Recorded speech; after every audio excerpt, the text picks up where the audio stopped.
Hello folks, here we are again. Yes, it's been a while. Just an update on the restorations that are going on here at the shed.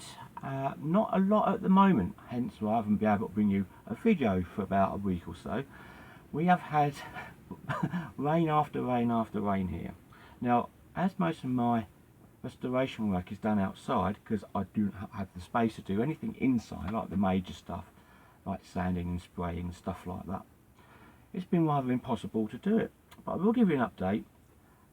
Got another restoration, which is a Philips Resium 55 watt, which I've managed to get to bits. And here is the gear tray. There we go. Right, so this one is started. Requires quite a little, well, not too much work on it, but it still needs stuff to be done outside, like steaming and spray cleaning and stuff like that. So basically I've been taking projects just to bits, but the other problem is how I'm doing that, I am absolutely crowded out the shed now with lanterns, stuff on the bench, I've got stuff on the floor, I've got stuff on every shelf in here. Oh dear, oh dear, it's been really busy. Otherwise I would be out there doing it, and I will bring you more videos when we resume. The news on the Revo Silver Gold, that is all nicely stripped down and cleaned and is looking great, and just been waiting to put back together again, waiting on a few parts and that. I can get the wiring done for it and hopefully get that happening. The other project I've got, which I hope to do for Christmas, is, you may have seen in the videos or in the background, my big Mike Smith lantern, big heritage lantern that I got. I have a post for that to go on, a cast iron post, which I've got to bed in somewhere in the garden out there and get that wider. Hopefully that will come before Christmas. We've got another Revo lantern, but I'm going to let you know about more of that at a later date. That's got a nice new shiny AEI aluminium post for that to go on, so I'm looking forward to getting that done as well. There is lots to do. There is general maintenance of the collection, because as you know, when they're living outside you need to keep the maintenance up. But the weather in our town has not been good, and it's no point trying to work stuff out in the rain. Certainly can't do any paint spraying, which is a real shame on that one. But just thought I'd let you know that everything that's going on, it's just not has been the weather for filming or even going outside. There's some filming on a cover on some street lights from the old bridge in town. We've got an old bridge on Victoria Avenue.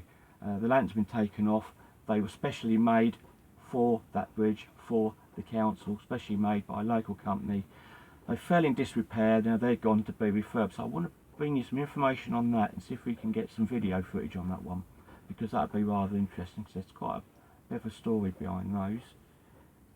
So it's all there, it's just the weather is letting us down. But never mind. Anyway, down at the comments, I've been asked a couple of little questions.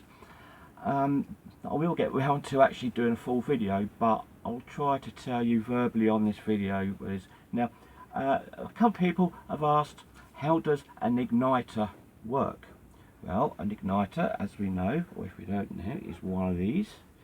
This is what fires the lamp up to get it going. Can you see the little... Excuse you for the shakes, but I'm holding my arm out. Let's see if we can get all that. If you pause that, you can see the wiring diagram. Okay, so these things, obviously, they strike the arc inside. I think I did do a video of what was inside one on an earlier video about a year or so back. But basically, all these do is these give out a very high current in voltage to fire the lamp. Now, I've always been told, I've always known that the current that these fire out is about 2,500 volts, but it's only on a millisecond, it's not long. I liken it to a coil on a car to fire ignition, igniter, same thing.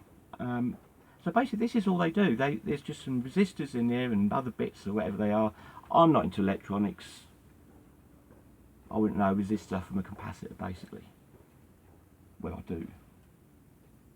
Well, I'm learning anyway. But yeah, but this is basically all it is. It's just a high voltage charger. It just charges the lamp for a millisecond. Just helps it get going. We do have capacitors in line with the power supply, just to even out the power form and it goes to the lamp. Not necessarily if you run it off domestic electric like I do. I don't think any of my lamps have got capacitors in. Well, I think a few have, but not a lot of them. But so that is what the igniter does. I will see if I can get some more information, more technical information on there, and then bring it back to the video. But basically that's what it is. It just gives out, and that's how it works. That's all it is. It's just a high voltage firing charge. Just boop, and the lantern goes. So that's what they are all about. Also, fluorescent fit-in conversion, retrofit to LED tube. Yeah, now there is two differences on that. A refit tube, well, retro refit tube, use your existing fluorescent fitting or fixture, put tube in, well, right. Now, switch start. This is fluorescent fixtures with a starter. Now, when you buy an LED tube, you'll get a starter with it, which is, it's like a little fuse thing, really, and that replaces the starter for when you fire up the LED tube. Now, you don't have to alter anything. You can keep the same ballast in and just put the tube in, put the starter in, and you're good to go, if it's a switch start.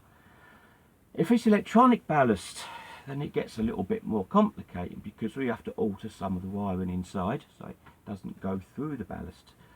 There's quite a few tuitions on that on YouTube that shows you how to do that. For me, it's difficult to explain how you do that. I will have to get a fit in and actually do a video because I have done a couple. But basically, when you buy a retro LED tube, you'll get a bit of paperwork and it'll say inside there, and it'll give you a wiring instruction diagram how to wire with bypassing the ballasts. You can leave the ballast in for if anyone wants to put it back and have a fluorescent tube, or you can take the ballast out. But I will bring another video on that, and that was a question that's been asked as well, so that will be in the pipeline.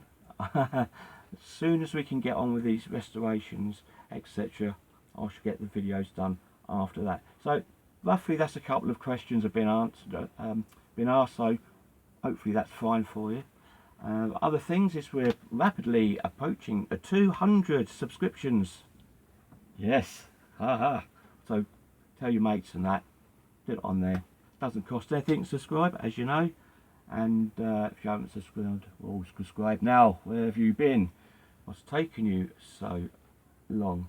So there we go. Just a little update, just to let you know, folks out there, that yes, things are happening, but they're not happening as fast because of good old Mother Nature and her weather.